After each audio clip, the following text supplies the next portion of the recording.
Jonathan Harker's journal. The 1st of October, 5 a.m. I went with the party to the search with an easy mind, for I think I never saw Mina so absolutely strong and well. I am so glad that she consented to hold back and let us men do the work. Somehow, it was a dread to me that she was in this fearful business at all. But now that her work is done, and that it is due to her energy and brains and foresight that the whole story is put together in such a way that every point tells, she may well feel that her part is finished, and that she can henceforth leave the rest to us. We were, I think, all a little upset by the scene with Mr. Enfield. When we came away from his room we were silent till we got back to the study. Then Mr. Morris said to Dr. Seward, "Say, Jack, if that man wasn't attempting a bluff, he is about the sanest lunatic I ever saw. I'm not sure, but I believe that he had some serious purpose, and if he had, it was pretty rough on him not to get a chance." Lord Godalming and I were silent, but Dr. Van Helsing added, "Friend John, you know more of lunatics than I do, and I'm glad of it, for I fear that if it had been to me to decide I would before that last hysterical outburst have given him free. But we live and learn, and in our present task we must take no chance, as my friend Quincy would say.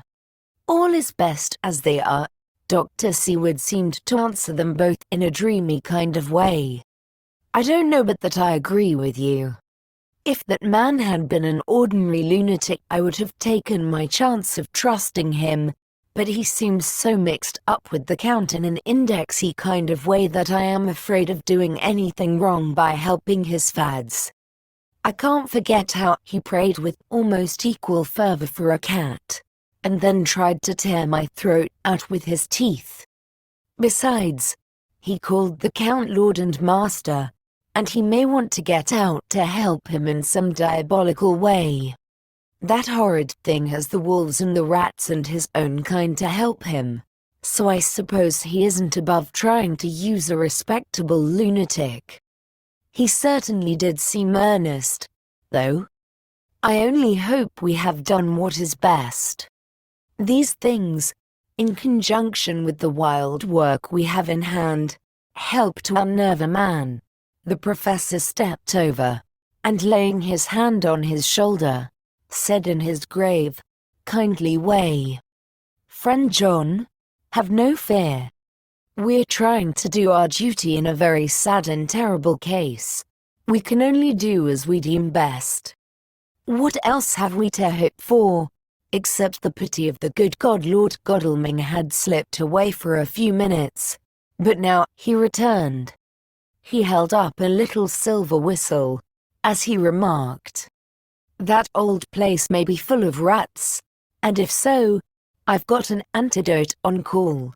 Having passed the wall, we took our way to the house, taking care to keep in the shadows of the trees on the lawn when the moonlight shone out. When we got to the porch the professor opened his bag and took out a lot of things, which he laid on the step, sorting them into 4 little groups, evidently one for each. Then he spoke. "My friends, we are going into a terrible danger, and we need arms of many kinds.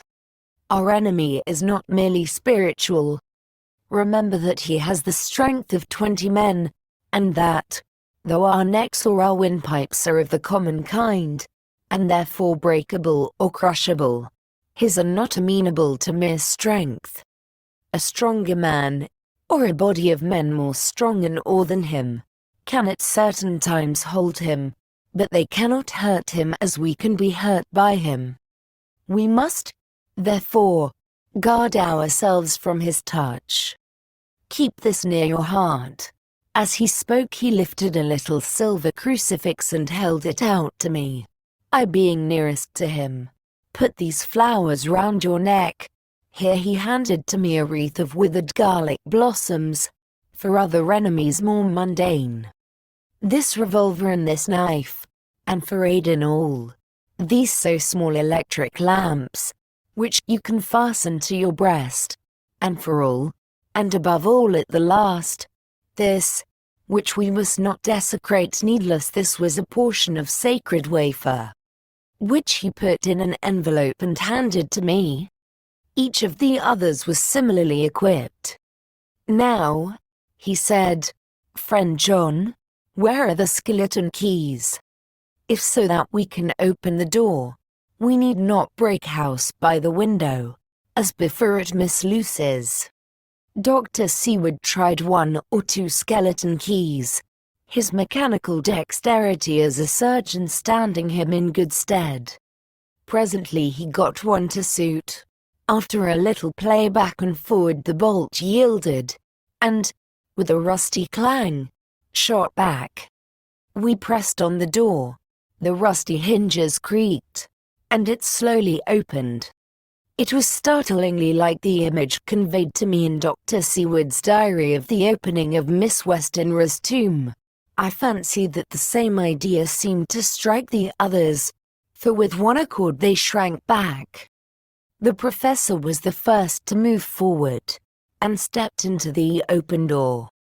In menace to us, dear mine, he said, crossing himself as he passed over the threshold. We closed the door behind us, lest when we should have lit our lamps we should possibly attract attention from the road. The professor carefully tried the lock, lest we might not be able to open it from within should we be in a hurry making our exit. Then we all lit our lamps and proceeded on our search. The light from the tiny lamps fell in all sorts of odd forms, as the rays crossed each other, or the opacity of our bodies threw great shadows. I could not for my life get away from the feeling that there was someone else amongst us. I suppose it was the recollection, so powerfully brought home to me by the grim surroundings, of that terrible experience in Transylvania. I think the feeling was common to us all, for I noticed that the others kept looking over their shoulders at every sound and every new shadow, just as I felt myself doing. The whole place was thick with dust. The floor was seemingly inches deep, except where there were recent footsteps, in which, on holding down my lamp, I could see marks of hobnails where the dust was cracked. The walls were fluffy and heavy with dust, and in the corners were masses of spiders' webs, whereon the dust had gathered till they looked like old tattered rags as the weight had torn them partly down. On a table in the hall was a great bunch of keys, with a time-yellowed label on each. They had been used several times, for on the table were several similar rents in the blanket of dust, similar to that exposed when the professor lifted them. He turned to me and said, "You know this place, Jonathan. You have copied maps of it, and you know it at least more than we do. Which is the way to the chapel?" I had an idea of its direction, though on my former visit I had not been able to get admission to it. So I led the way, and after a few wrong turnings found myself opposite a low, arched oaken door, ribbed with iron bands. "This is the spot," said the professor as he turned his lamp on a small map of the house, copied from the file of my original correspondence regarding the purchase. With a little trouble we found the key on the bunch and opened the door. We were prepared for some unpleasantness, for as we were opening the door a faint, malodorous air seemed to exhale through the gaps, but none of us ever expected such an odor as we encountered. None of the others had met the Count at all at close quarters, and when I had seen him he was either in the fasting stage of his existence in his rooms or, when he was gloated with fresh blood, in a ruined building open to the air. But here the place was small and close, and the long disuse had made the air stagnant and foul. There was an earthy smell, as of some dry miasma, which came through the fouler air. But as to the odor itself, How shall I describe it? It was not alone that it was composed of all the ills of mortality and with the pungent, acrid smell of blood, but it seemed as though corruption had become itself corrupt.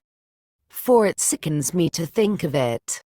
Every breath exhaled by that monster seemed to have clung to the place and intensified its loathsomeness. Under ordinary circumstances such a stench would have brought our enterprise to an end, but this was no ordinary case, and the high and terrible purpose in which we were involved gave us a strength which rose above merely physical considerations.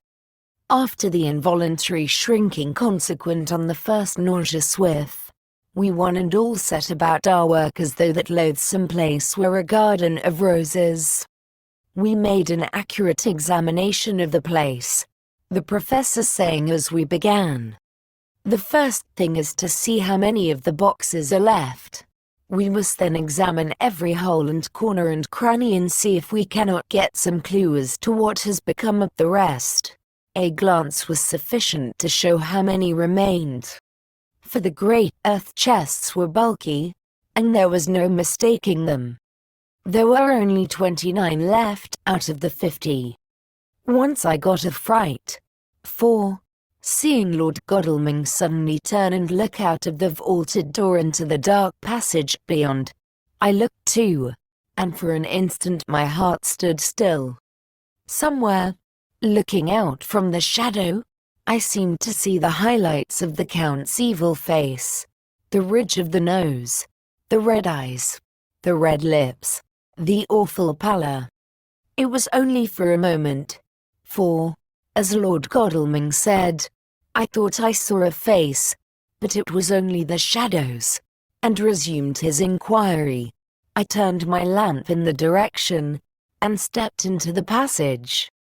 There was no sign of anyone, and as there were no corners, no doors, no aperture of any kind, but only the solid walls of the passage, there could be no hiding place even for him.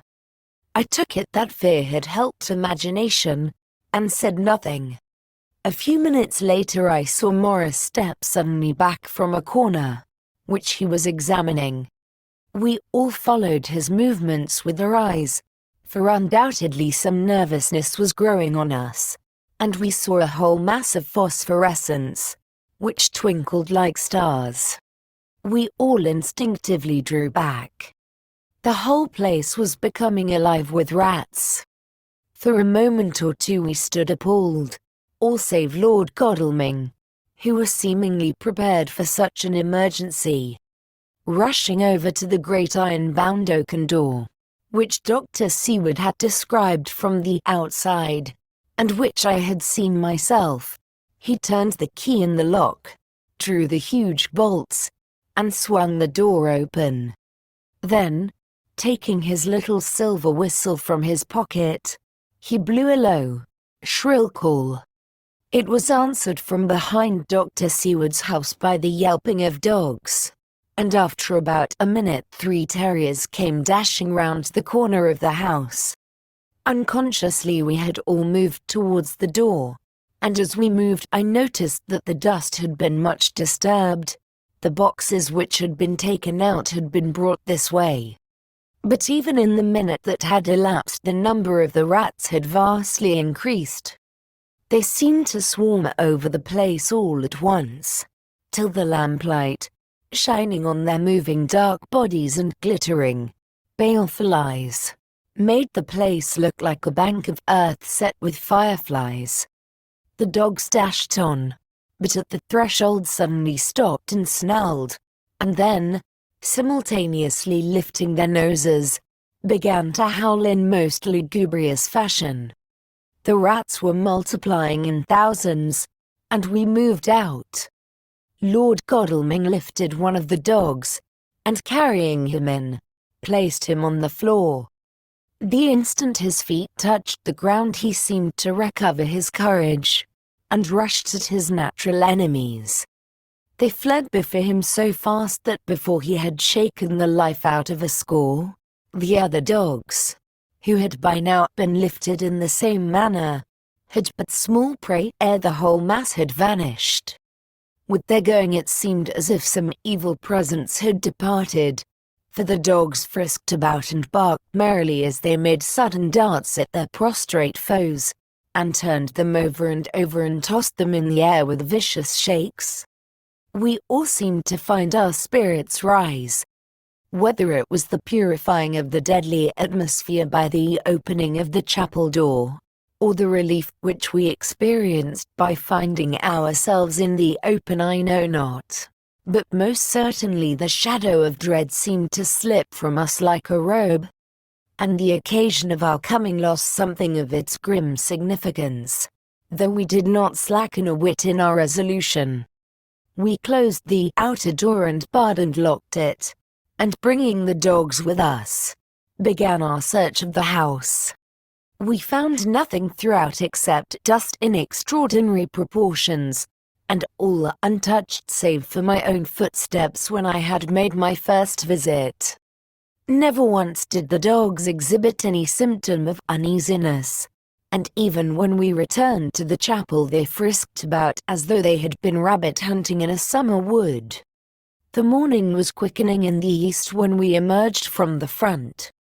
Dr. Van Helsing had taken the key of the hall door from the bunch, and locked the door in orthodox fashion, putting the key into his pocket when he had done. "So far," he said, "our night has been eminently successful. No harm has come to us such as I feared might be, and yet we have ascertained how many boxes are missing.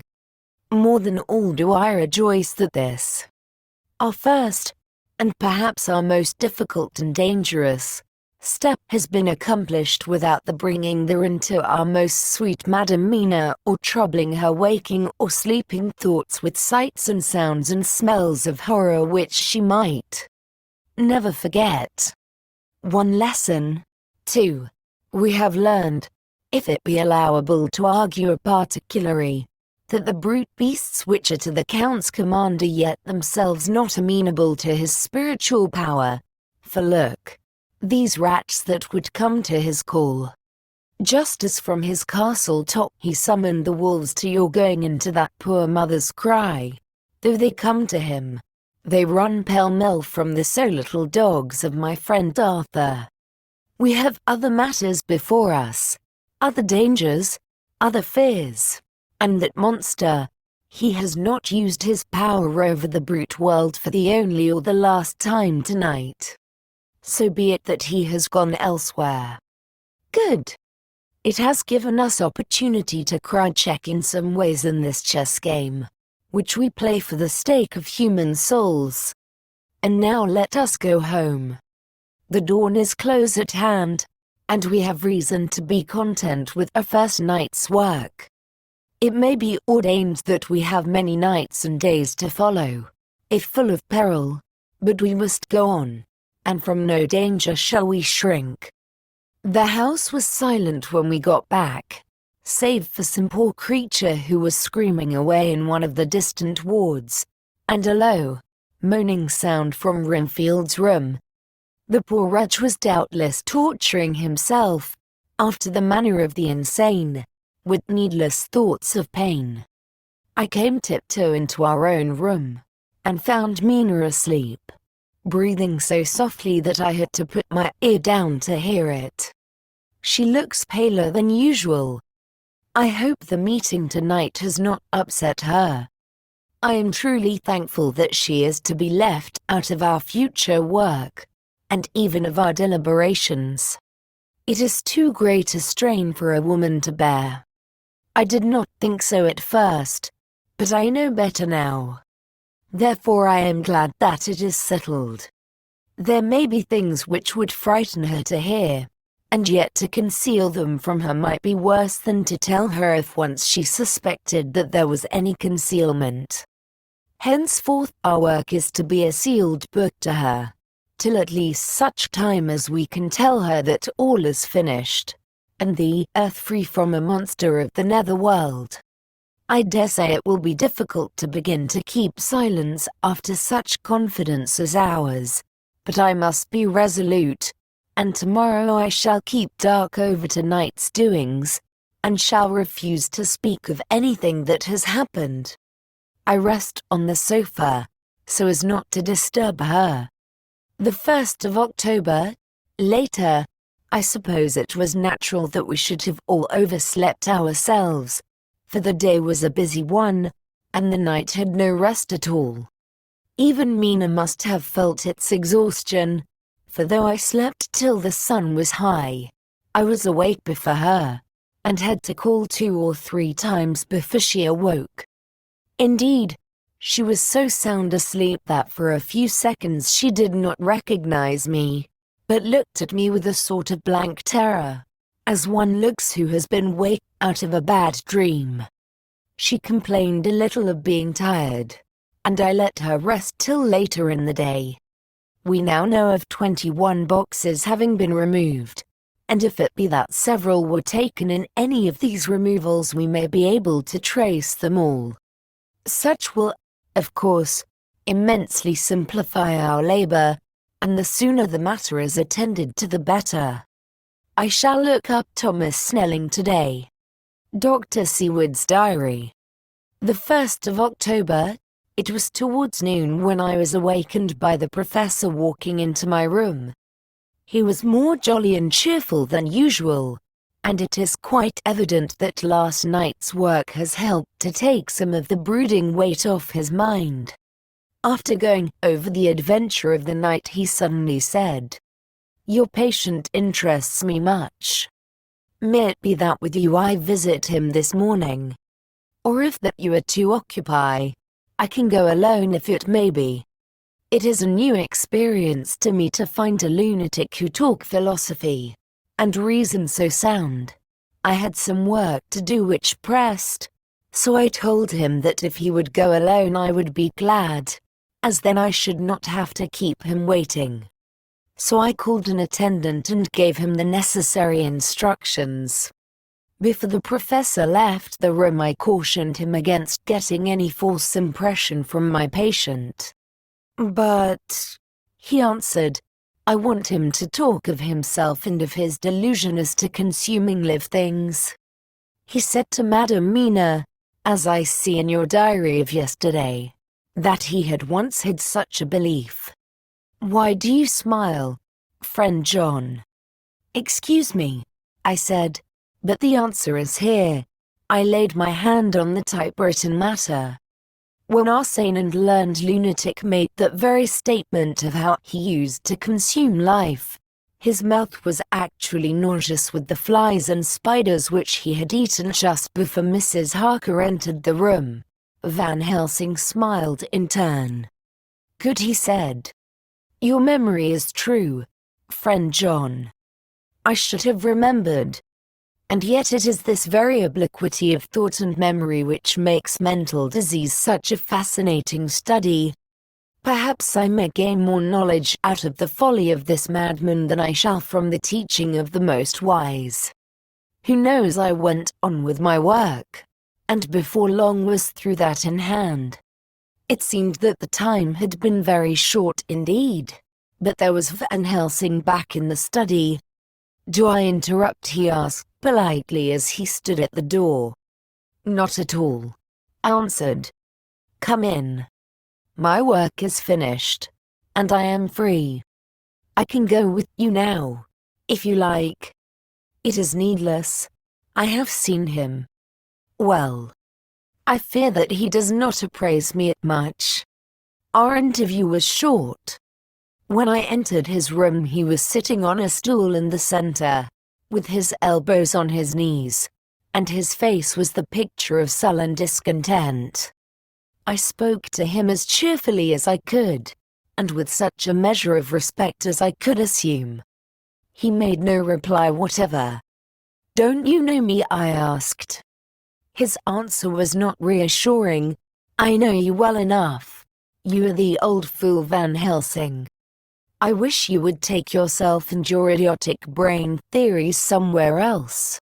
Damn all thick-headed Dutchman, not a word more would he say, but sat in his implacable sullenness as indifferent to me as though I had not been in the room at all. Thus departed for this time my chance of much learning from this so clever lunatic. So I shall go, if I may, and cheer myself with a few happy words with that sweet soul Madam Mina. Friend John, it does rejoice me unspeakable that she is no more to be pained, no more to be worried with our terrible things.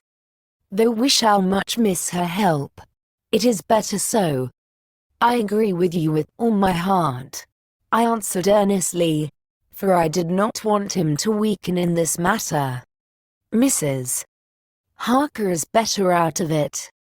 Things are quite bad enough for us, all men of the world, and who have been in many tight places in our time, but it is no place for a woman, and if she had remained in touch with the affair, it would in time infallibly have wrecked her. So Van Helsing has gone to confer with Mrs. Harker, and Harker, Quincy and Dart are all out following up the clues as to the earth boxes. I shall finish my round of work and we shall meet tonight. Mina Harker's Journal. The 1st of October. It is strange to me to be kept in the dark as I am today, after Jonathan's full confidence for so many years, to see him manifestly avoid certain matters, and those the most vital of all. This morning I slept late after the fatigues of yesterday, and though Jonathan was late too, he was the earlier. He spoke to me before he went out, never more sweetly or tenderly, but he never mentioned a word of what had happened in the visit to the Count's house. And yet he must have known how terribly anxious I was. Poor dear fellow. I suppose it must have distressed him even more than it did me. They all agreed that it was best that I should not be drawn further into this awful work, and I acquiesced. But to think that he keeps anything from me? And now I am crying like a silly fool, when I know it comes from my husband's great love and from the good wishes of those other strong men. That has done me good. Well, some day Jonathan will tell me all, and lest it should ever be that he should think for a moment that I kept anything from him, I still keep my journal as usual. Then if he has feared of my trust I shall show it to him, with every thought of my heart put down for his dear eyes to read. I feel strangely sad and low-spirited today. I suppose it is the reaction from the terrible excitement. Last night I went to bed when the men had gone, simply because they told me to. I didn't feel sleepy, and I did feel full of devouring anxiety. I kept thinking over everything that has been ever since Jonathan came to see me in London, and it all seems like a horrible tragedy, with fate pressing on relentlessly to some destined end. Everything that one does seems, no matter how right it may be, to bring on the very thing which is most to be deplored. If I hadn't gone to Whitby, perhaps poor dear Lucy would be with us now. She hadn't taken to visiting the churchyard till I came, and if she hadn't come there in the daytime with me she wouldn't have walked there in her sleep, and if she hadn't gone there at night and asleep, that monster couldn't have destroyed her as he did. Oh, why did I ever go to Whitby? There now, crying again. I wonder what has come over me today. I must hide it from Jonathan, for if he knew that I had been crying twice in one morning, I, who never cried on my own account, and whom he has never caused to shed a tear, the dear fellow would fret his heart out. I shall put a bold face on, and if I do feel weepy, he shall never see it. I suppose it is one of the lessons that we poor women have to learn. I can't quite remember how I fell asleep last night. I remember hearing the sudden barking of the dogs and a lot of queer sounds, like praying on a very tumultuous scale, from Mr. Enfield's room, which is somewhere under this. And then there was silence over everything, silence so profound that it startled me, and I got up and looked out of the window. All was dark and silent, the black shadows thrown by the moonlight seeming full of a silent mystery of their own. Not a thing seemed to be stirring, but all to be grim and fixed as death or fate, so that a thin streak of white mist, that crept with almost imperceptible slowness across the grass towards the house, seemed to have a sentience and a vitality of its own. I think that the digression of my thoughts must have done me good, for when I got back to bed I found a lethargy creeping over me. I lay a while, but could not quite sleep, so I got out and looked out of the window again. The mist was spreading, and was now close up to the house, so that I could see it lying thick against the wall, as though it were stealing up to the windows. The poor man was more loud than ever, and though I could not distinguish a word he said, I could in some way recognize in his tones some passionate entreaty on his part. Then there was the sound of a struggle, and I knew that the attendants were dealing with him. I was so frightened that I crept into bed, and pulled the clothes over my head, putting my fingers in my ears. I was not then a bit sleepy, at least so I thought, but I must have fallen asleep. For, except dreams, I do not remember anything until the morning, when Jonathan woke me. I think that it took me an effort and a little time to realize where I was, and that it was Jonathan who was bending over me. My dream was very peculiar, and was almost typical of the way that waking thoughts become merged in, or continued in, dreams. I thought that I was asleep, and waiting for Jonathan to come back. I was very anxious about him, and I was powerless to act. My feet, and my hands, and my brain were weighted, so that nothing could proceed at the usual pace. And so I slept uneasily and thought. Then it began to dawn upon me that the air was heavy, and dank, and cold. I put back the clothes from my face, and found, to my surprise, that all was dim around. The gaslight which I had left lit for Jonathan, but turned down, came only like a tiny red spark through the fog, which had evidently grown thicker and poured into the room. Then it occurred to me that I had shut the window before I had come to bed. I would have got out to make certain on the point, but some leaden lethargy seemed to chain my limbs and even my will. I lay still and injured, that was all. I closed my eyes, but could still see through my eyelids. It is wonderful what tricks our dreams play us, and how conveniently we can imagine. The mist grew thicker and thicker, and I could see now how it came in. For I could see it like smoke, or with the white energy of boiling water, pouring in, not through the window, but through the joinings of the door. It got thicker and thicker, till it seemed as if it became concentrated into a sort of pillar of cloud in the room, through the top of which I could see the light of the gas shining like a red eye. Things began to whirl through my brain just as the cloudy column was now whirling in the room. And through it all came the scriptural words, a pillar of cloud by day and of fire by night. Was it indeed some such spiritual guidance that was coming to me in my sleep?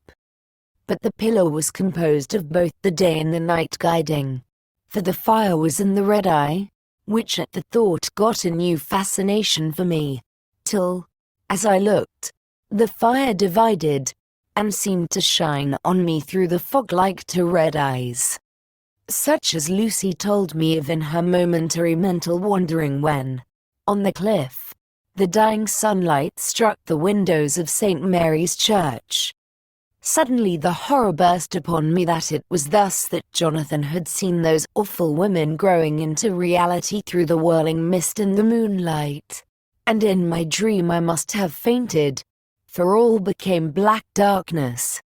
The last conscious effort which imagination made was to show me a livid white face bending over me out of the mist. I must be careful of such dreams, for they would unseat one's reason if there were too much of them. I would get Dr. Van Helsing or Dr. Seward to prescribe something for me which would make me sleep, only that I fear to alarm them. Such a dream at the present time would become woven into their fears for me. Tonight I shall strive hard to sleep naturally. If I do not, I shall tomorrow night get them to give me a dose of chloral. That cannot hurt me for once, and it will give me a good night's sleep. Last night tired me more than if I had not slept at all. The 2nd of October, 10 p.m. Last night I slept, but did not dream. I must have slept soundly, for I was not waked by Jonathan coming to bed, but the sleep has not refreshed me. For today, I feel terribly weak and spiritless. I spent all yesterday trying to read, or lying down dozing. In the afternoon Mr. Enfield asked if he might see me. Poor man. He was very gentle, and when I came away he kissed my hand and bade God bless me. Somewhere it affected me much. I am crying when I think of him. This is a new weakness, of which I must be careful. Jonathan would be miserable if he knew I had been crying. He and the others were out till dinner time, and they all came in tired. I did what I could to brighten them up, and I suppose that the effort did me good, for I forgot how tired I was. After dinner they sent me to bed, and all went off to smoke together, as they said, but I knew that they wanted to tell each other of what had occurred to each during the day. I could see from Jonathan's manner that he had something important to communicate. I was not so sleepy as I should have been, so before they went I asked Dr. Seward to give me a little opiate of some kind, as I had not slept well the night before. He very kindly made me up a sleeping draught, which he gave to me, telling me that it would do me no harm, as it was very mild. I have taken it, and am waiting for sleep, which still keeps aloof. I hope I have not done wrong, for as sleep begins to flirt with me, a new fear comes, that I may have been foolish in thus depriving myself of the power of waking. I might want it. Here comes sleep. Good night.